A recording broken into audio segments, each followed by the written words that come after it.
Hello everyone, welcome back to another episode of r/PettyRevenge. In today's episode, called corporate on me, still kept my job. Woman road rages against me. Gets arrested during Christmas. Steal my candy and sodas? I will temporarily wreck your taste buds. Before we get started, make sure to subscribe so you will never miss a video. So let's get started. Called corporate on me, still kept my job. So about 6 months back, I got into a fight at work over finding out my ex cheated on me with a girl who was trying to be my friend. He didn't admit to until almost a year later, really just drama. Well, I had to deliver to her one night. Well, we got into it and it almost got physical. After delivering, she followed me down to the store and proceeded to scream at my manager, and we got into a full-on argument to the point that the cops came. She called corporate saying she feared for her life, that I was inappropriate and that I shouldn't have a job and never be hired. She also gave me only $20 out of a $40 order. She made sure to tell everyone how she got her pizza for half price because of our scuffle. Well, my DM had to do a whole investigation on me, didn't write me, told me that I would be let off and gave me a pay raise.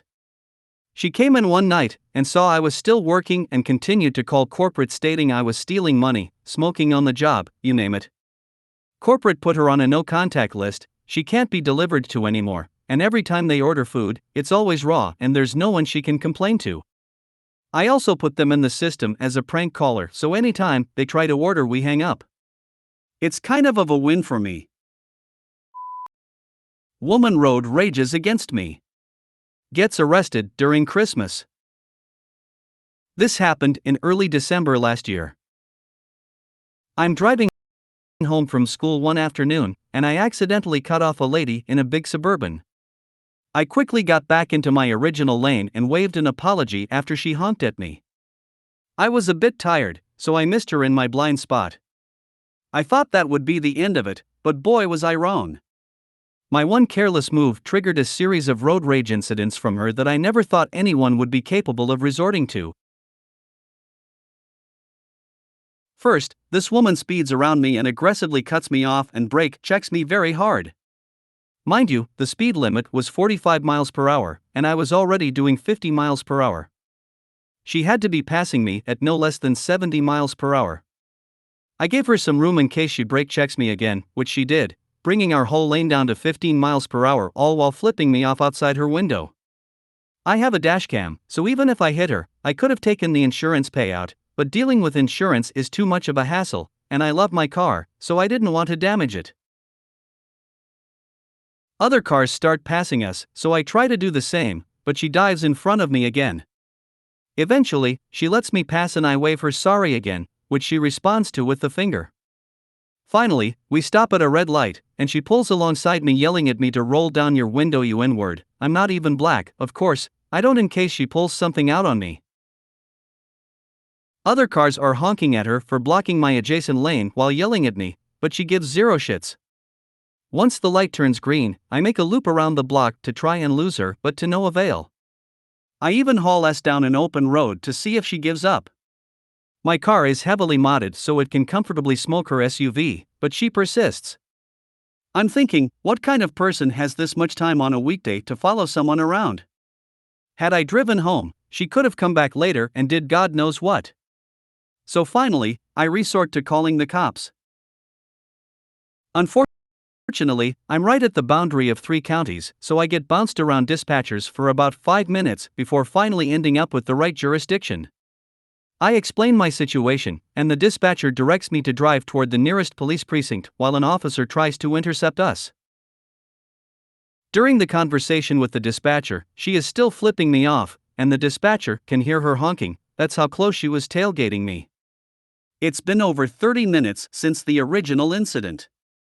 Seriously, who the F***ck has this much time? I stay calm and continue to relay to the dispatcher where I am as I pass intersections. Finally, after what felt like an eternity, I saw a Dodge Charger speeding up behind us. I couldn't tell if it was a patrol car as it appeared to be an undercover vehicle. No blues and reds yet, so I confirmed with the dispatcher if there was an officer behind us. It was. Once I saw the lights come on, I pulled over and she promptly followed. As I parked in some church lot, this fat ass stub out of her car, and only then, she notices the Christmas tree of lights behind us. The look on her face was priceless. And what does this dumbass do?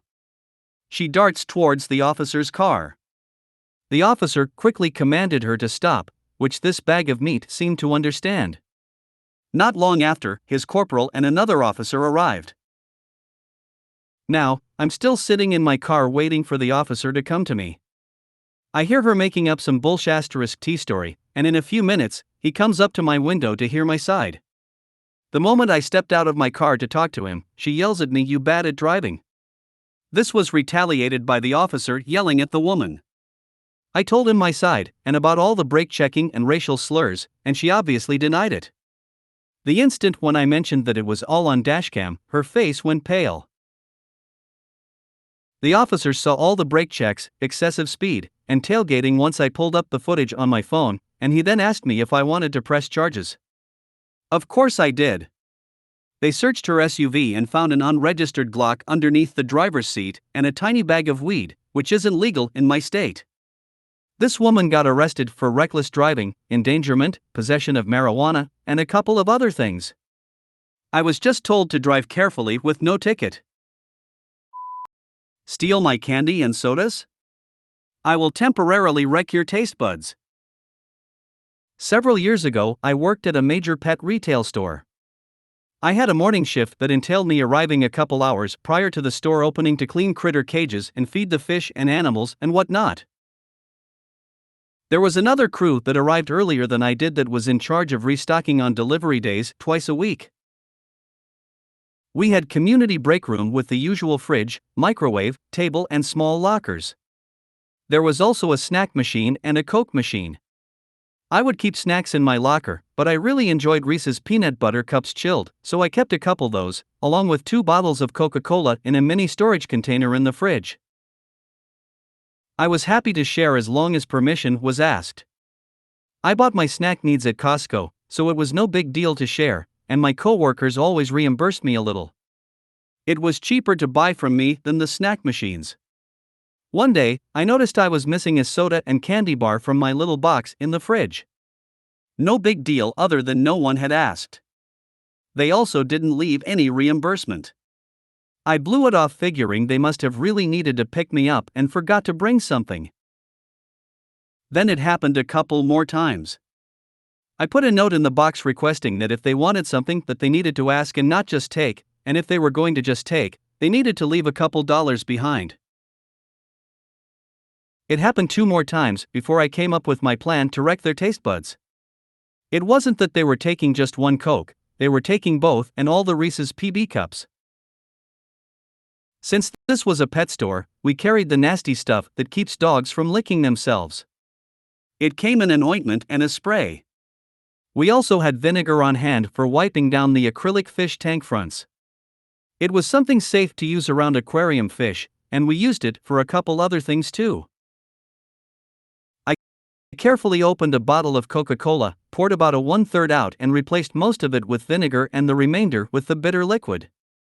I then took some of the bitter ointment and smeared a thin layer along the top and screwed the lid back on. I locked the Reese's in my locker and put the special bottle of Coke back in my box in the fridge. The trap was set and I just had to wait for the thief to take it. I suspected it was one of the early morning guys since the missing stuff always seemed to coincide with that shift. The next morning when I came in, the bottle of Coke was gone. I wish I could have seen the look on his face when he took a sip of the specially prepared drink. I guarantee he tasted the bitter stuff every time he licked his lips for the next couple hours. I left a new note in my storage box the next day, warning them that it would happen again if they stole from me. I never had missing drinks/snacks again. If you made it to the end of the video, thanks for watching. Don't forget to like, subscribe and share, and we will see you in the next video.